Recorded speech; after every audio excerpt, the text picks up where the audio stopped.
साल का वो वक्त दोबारा वापस आ गया है जब सांस लेना मुहाल हो जाता है। हर तरफ धुआं और प्रदूषण। ऐसा लगता है जैसे देश भर ने प्रदूषण और धुएं की चादर ओढ़ ली है।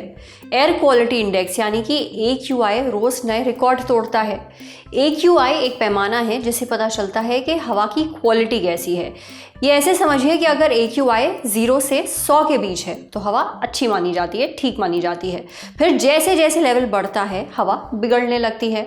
हाल फिलहाल की बात करें तो राजधानी दिल्ली के कई इलाकों में AQI 200 के पार जा चुका है। एक दो इलाकों में तो ऐसा है जहां AQI 450 के पार है। इसे एक इमरजेंसी सिचुएशन माना जाता है। प्रदूषण और हवा जितनी खराब, सेहत पर उसका उतना ही बुरा असर पड़ता है। पर ये बातें तो आप हर साल सुनते हैं और सुनकर भूल भी जाते हैं। चलिए आज आपको कुछ ऐसा बताते हैं जो आप आसानी से भूल नहीं पाएंगे। यूनिवर्सिटी ऑफ शिकागो की air quality life index report 2024 के मुताबिक भारत की हवा इतनी खराब है कि आपकी ज़िंदगी के 5 साल कम कर रही है। वहीं अगर आप दिल्ली या उसके आसपास रहते हैं तो आपकी ज़िंदगी के लगभग 8 साल प्रदूषण की वजह से घट रहे हैं। लेकिन क्यों, ये आज हम सेहत के इस एपिसोड में डिटेल में जानेंगे। डॉक्टर्स से ये भी समझेंगे कि प्रदूषण में रहने से शरीर के अलग अलग अंगों को क्या नुकसान पहुंचता है और इससे बचाव कैसे किया जाए। सुनिए। Brought to you by Sensodent K। बस पैक नहीं है। SLS पैराफिन और दूध का करंट भी कौन? तो लाइफ का करंट ऑन। कुछ भी तो ट्राई करके देख ले। Sensodent K toothpaste for sensitive teeth. Air pollution यानी कि प्रदूषित हवा, उसका लाइफ एक्सपेक्टेंसी पे बहुत ही गहरा प्रभाव है। जीवन के लिए हवा, पानी और फल, फ्रूट, फूड जिसे हम खाद्य पदार्थ कहते हैं, ये बहुत ही जरूरी है। अगर आप किसी पौधे को भी प्रदूषित जगह पर उगाने की कोशिश करेंगे या पानी स्वच्छ नहीं देंगे तो वो भी अच्छी तरह से अपना पनपेगा नहीं। इंसान को भी ताजी हवा, पोल्यूशन से फ्री हवा चाहिए। अगर आदमी प्रदूषित एयर को इनहेल करेगा तो उसके लंग्स कमजोर हो जाएंगे। लंग्स के अंदर ये प्रदूषण के जो घाव हैं वो बनने लगेंगे। लंग्स के अंदर प्रदूषण का जमाव होने लगेगा जिससे लंग्स अल्टीमेटली धीरे धीरे सिकुड़ने लगेंगे। ऐसे ही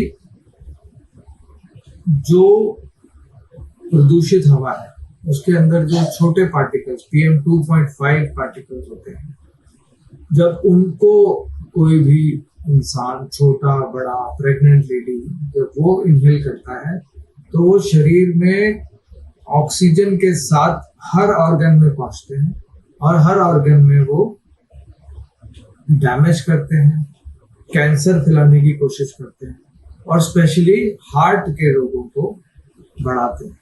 दिल के दौरे का पड़ना, दिल को कमजोर होना। तो अगर किसी भी व्यक्ति को पोल्यूशन में रखेंगे तो इमीडिएट इम्पैक्ट तो आ ही रहा है, लॉन्ग टर्म इम्पैक्ट भी उस पर हो रहा है जिससे उसकी आयु जो है वो कम हो रही है, उसके लंग्स कमजोर हो रहे हैं, उसका हार्ट कमजोर हो रहा है, उसकी किडनी, लिवर, हर चीज पे प्रदूषित जो कण है, जो जहर हम सूंघ रहे हैं, इनहेल कर रहे हैं, जीवन के लिए ऑक्सीजन की जगह हम ऑक्सीजन प्लस जहर पी रहे हैं, तो उसका इम्पैक्ट जो है हर बॉडी के ऑर्गन में होगा और आदमी की उम्र लाजमी है कि वो कम हो जाएगी। जो भी ये पोल्यूशन है वो इन्फ्लेमेशन कॉज करता है। इन्फ्लेमेशन यानी कि सूजन।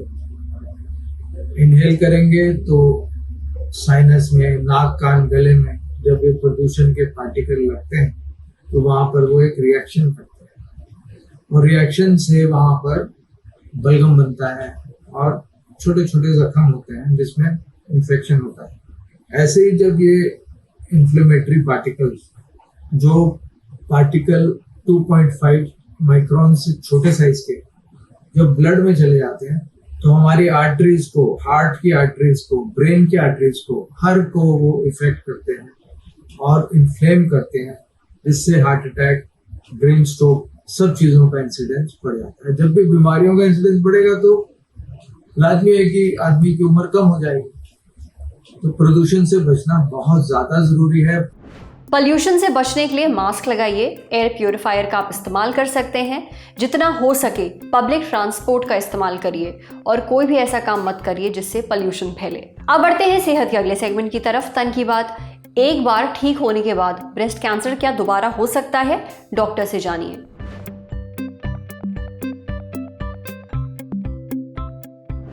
क्या ठीक होने के बाद ब्रेस्ट कैंसर दोबारा हो सकता है?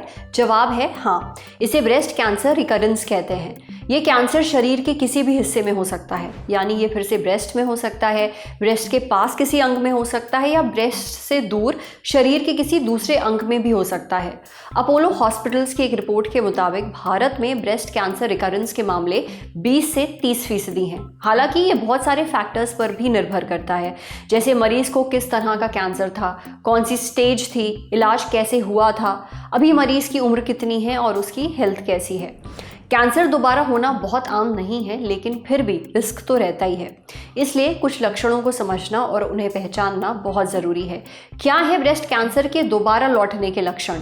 ये हमने पूछा डॉक्टर रोहन खंडेलवाल से। इस केस में महिला को ब्रेस्ट में नई गांठ महसूस होना, वहाँ दर्द होना, ब्रेस्ट की स्किन में बदलाव आना, स्किन का लाल पड़ जाना या सिकुड़ जाना, निपल से खून या पीले रंग का डिस्चार्ज होना, निपल अंदर की ओर धंस जाना, ये सभी ब्रेस्ट कैंसर के दोबारा लौटने के संकेत हो सकते हैं। वहीं अगर कैंसर ब्रेस्ट के बजाय कहीं और फैल रहा है तो भी कुछ लक्षण दिखाई देते हैं, जैसे शरीर के किसी हिस्से में गांठ महसूस होना, वहाँ सूजन रहना, जैसे बगलों में, कॉलरबोन के पास या फिर गर्दन में। इसके अलावा अगर शरीर के किसी हिस्से में बेवजह और लगातार दर्द है, खास तौर पर जोड़ों, पीठ और पेल्विस एरिया में, तो ये कैंसर से जुड़ा हो सकता है। कैंसर के दोबारा लौटने से जुड़ा दर्द नॉर्मल दवाइयों से या फिर घरेलू उपचारों से ठीक नहीं होता है। डॉक्टर रोहन आगे बताते हैं कि अगर आराम करने के बावजूद थकान और कमजोरी नहीं जा रही है, सीने में दर्द, सांस लेने में तकलीफ या फिर लगातार सिर दर्द रहता है, दौरे पड़ने लगते हैं, चलने फिरने में बैलेंस बिगड़ रहा है, याददाश्त से कोई जुड़ी दिक्कत आ रही है, तो ये भी कैंसर के दोबारा लौटने के इशारे हो सकते हैं। लिहाजा अगर किसी महिला का ब्रेस्ट कैंसर ठीक हो चुका है लेकिन उसे ये लक्षण दिख रहे हैं तो वो बिना देर किए डॉक्टर से मिलें। डॉक्टर आपकी कुछ जांच करेंगे और रिपोर्ट्स के आधार पर इलाज बताएंगे। समझे? अब बारी है सेहत के आखिरी सेगमेंट की, खुराक यानी झक्कासी हेल्थ टिप। पेट खराब हो तो खाना एकदम छोड़ देना चाहिए। कई बार जब लोगों का पेट खराब हो जाता है तो खाना एकदम बंद कर देते हैं, ये सोचकर कि इससे पेट जल्दी ठीक हो जाएगा। लेकिन क्या वाकई ये तरीका काम करता है? हमने पूछा गट हेल्थ कोच डिम्पल चांगड़ा से।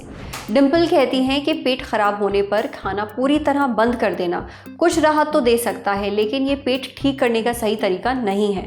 अगर आपका पेट बहुत ज़्यादा ख़राब नहीं है तो आपको छोटे छोटे मील लेने चाहिए। ऐसी चीज़ें खाएं जो आसानी से पच जाएं। खाना गर्म, ढंग से पका हुआ और हल्का नमकीन हो। आप एक कटोरी गर्म सूप पी सकते हैं। घी डालकर अच्छी तरह पकी हुई खिचड़ी खा सकते हैं। मसला हुआ केला और पका सेब ले सकते हैं। वाइट राइस, उबला या भुना हुआ शकरकंद, अदरक, जीरा, सौंफ, धनिया, इलायची और अजवाइन भी खा सकते हैं। अगर सब्ज़ी खाना चाहते हैं तो वो सिर्फ उबली हुई ही हो, उसमें तेल ना हो और सिर्फ हल्के मसालों से पकी हुई हो। आपके खाने में बहुत तेल, मिर्च, मसाला नहीं होना चाहिए। टोस्ट, ब्रेड, अंडे, meet, sea food, pizza, pasta और बर्गर जैसी चीज़ें खाने से बिल्कुल बचिए। अगर आपका पेट बहुत ही ज़्यादा ख़राब है तो कुछ घंटों के लिए खाना छोड़ सकते हैं, लेकिन डिहाइड्रेशन का पूरा ध्यान रखिए। पानी, नींबू पानी, नारियल पानी जैसी चीज़ें पिए। आप हर्बल चाय या सूप पी सकते हैं। दरअसल पेट खराब होने पर लोगों को उल्टी और डायरिया भी हो जाता है। इससे शरीर में पानी की कमी हो जाती है, इसलिए खुद को हाइड्रेटेड रखना बहुत ज़रूरी है। आप पतला मट्ठा और घी के साथ गर्म पानी भी पी सकते हैं। जब भी पेट खराब हो तो दूध या दूध से बनी चीज़ें बिल्कुल मत लीजिए, इससे तबीयत और बिगड़ सकती है। फ्राइड फूड, प्रोसेस्ड फूड से भी दूरी बनाइए, जैसे कि चिप्स और कुकीज़ वगैरह। ऐसी चीज़ें मत खाइए जिनसे गैस बन सकती है, मसलन ब्रोकली, बीन्स, मटर, चना, मक्का और हरी पत्तेदार सब्जियां। आपको कॉफ़ी, सोडा और शराब पीने से भी बचना चाहिए। पेट खराब होने पर सिर्फ घर की बनी हल्की चीज़ें खाइए, बाहर की बनी चीज़ें बिल्कुल मत लीजिए। सबसे ज़रूरी बात, अपने डॉक्टर से मिलिए और दवाई लीजिए, जिससे आपको जल्दी आराम मिलेगा। आज सेहत पर इतना ही। अगर आप एक डॉक्टर हैं, हमसे कुछ शेयर करना चाहते हैं तो जो ईमेल आईडी इस वक्त आपको अपनी स्क्रीन पर दिख रही है उस पर हमें एक मेल भेज दीजिए। शुक्रिया।